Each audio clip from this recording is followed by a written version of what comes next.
Hey everyone, welcome back again, and now we will be going for our second session this time. So first of all, if you are new to my channel, you can surely subscribe my channel, and if you want any video regarding any information on any of the topics, you can surely comment down in the comment section. Now this is generally going to be the second session of Python programming. So कल ही हमने एक बहुत easy सा program किया हुआ था Python का. So we will move to another program today. So today we are going to start a new program, and program कुछ ऐसा है कि write a program to calculate simple interest and amount. आपको एक ऐसा प्रोग्राम डिजाइन करना है या फिर आपको एक ऐसा कोडिंग करना है जिसमें कि आपको सिंपल इंटरेस्ट और अमाउंट कैलकुलेट करना है. सो जो मैथमेटिक्स स्टूडेंट्स हैं they are well versed with what is simple interest and what is amount, and जो नॉन मैथमेटिकल स्टूडेंट्स हैं उनके लिए मैं बता दूं, you are depositing your money in the bank. अगर आप बैंक में पैसे जमा कर रहे हैं तो उसके ऊपर आपको बैंक कितना इंटरेस्ट देगा, तो कुछ ऐसा ही इंटरेस्ट हमारा सिंपल इंटरेस्ट कहलाता है. ओके, एंड कुछ टेन्योर के बाद, कुछ ईयर्स के बाद आपका जो टोटल अमाउंट है, जितना आपने डिपॉजिट किया है उसमें आपको सारा इंटरेस्ट कैलकुलेट करके एक टोटल अमाउंट मिलेगा, जिसे हम बोलते हैं कि मैच्योरिटी के बाद हमें ये अमाउंट मिलने वाला है.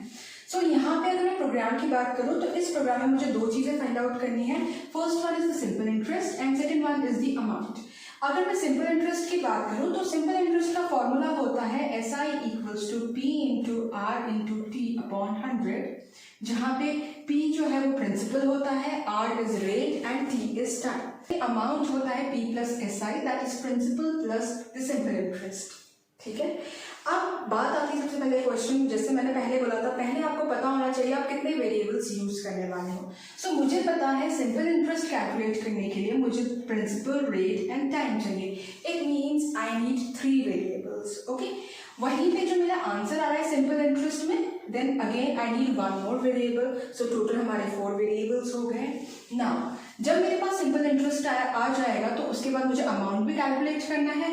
P मैंने ऑलरेडी लिया हुआ है वेरिएबल, SI मैंने ऑलरेडी वेरिएबल ले लिया. सो अमाउंट के लिए मुझे एक और वेरिएबल चाहिए. It means 1 is for principal, second is for rate, third is for time, SI के लिए 4th and 5th is for amount. It means मुझे टोटल में 5 वेरिएबल्स चाहिए अपने प्रोग्राम में. ठीक है, सो अपना प्रोग्राम को स्टार्ट करते हैं. सबसे पहले मुझे P, R और T की वैल्यूज पता होनी चाहिए. तो मैं यहाँ पे P सपोज लिख रही हूँ, मैंने 2000 रुपीज लिए. ठीक है, या फिर I can say that P की वैल्यू जो है 2000 है. इट मीन्स मैं 2000 रुपीज डिपॉजिट कर रही हूँ सपोज इंटरेस्ट के लिए. देन मैंने रेट लिया, सपोज अगर बैंक मुझे 5% इंटरेस्ट दे रहा है, so I will write only 5. No science are allowed. You will not write rupees over है. यहाँ पे आप परसेंटेज का कुछ साइन नहीं लगाओगे, आप प्योर नंबर्स ही लिखोगे.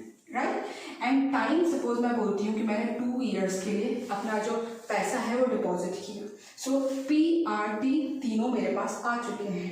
नाउ अब हमें क्या कैलकुलेट करना है, SI. So I will right simply SI without any dot because dot and other signs are not allowed. So I will write only SI equals to. अब मुझे ये वाला जो फॉर्मूला है इसे एक पाइथन एक्सप्रेशन की फॉर्म में लिखना है. सो yesterday only I told you कि हम लोग मल्टीप्लाई को एस्टेरिस्क साइन से डिनोट करते हैं एंड हम डिवाइड को स्लैश साइन से.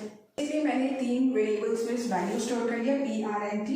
नाउ SI में I told you we will write this expression. So इस एक्सप्रेशन को हम P into R into T upon 100 को कैसे लिखेंगे, we will write P multiply. Now this is going to be the sign, then R, then again multiply, then T. So this is basically P into R into T in terms of computer. Okay, and then we will write divided by 100. So इस पूरे को divide करना है 100 से. So we will write over here divided by 100. So इससे क्या होगा, जो भी वैल्यू है इसका कॉम्पिटिशन वो SI के अंदर स्टोर हो जाएगा. Now after this, first when we get the SI value, उसके बाद हमें A की वैल्यू चाहिए. So A के लिए हम डायरेक्टली उसका एक्सप्रेशन लिख लेंगे, A equals to P plus SI. So what will happen, यहाँ से जो प्रिंसिपल है मेरी ये वाली वैल्यू ये यहाँ पे आ जाएगी, और यहाँ से जो मेरे पास SI कैलकुलेट होकर आया होगा वो यहाँ पे आ जाएगी, और इस पूरे का सम A के अंदर स्टोर हो जाएगा. सो हमें दोनों ही वैल्यूज यहाँ पे अब मिल गए. सो SI also and A also. तो SI that is simple interest भी मिल गया है और मुझे अमाउंट भी मिल गया है. अगर मैं बात करूँ कि मैं इसे प्रिंट कैसे करवाऊंगी, सो आई विल राइट, मैंने कल भी बताया था, we have to write print statement, so I will write print. Now print जो है वो पूरा ही लोअर केस में है, यानी कि छोटे अल्फाबेट्स में है, so we will not write capital in any of the particular alphabet over here, सब कुछ जो है वो स्मॉल में है। Okay, now I will write print and सबसे पहले मुझे सिंपल इंटरेस्ट प्रिंट करवाना है, so I can write simple interest and then comma, और मेरा आंसर कहाँ है SI में, अगेन SI जो है वो यहाँ पे है, so I will write SI।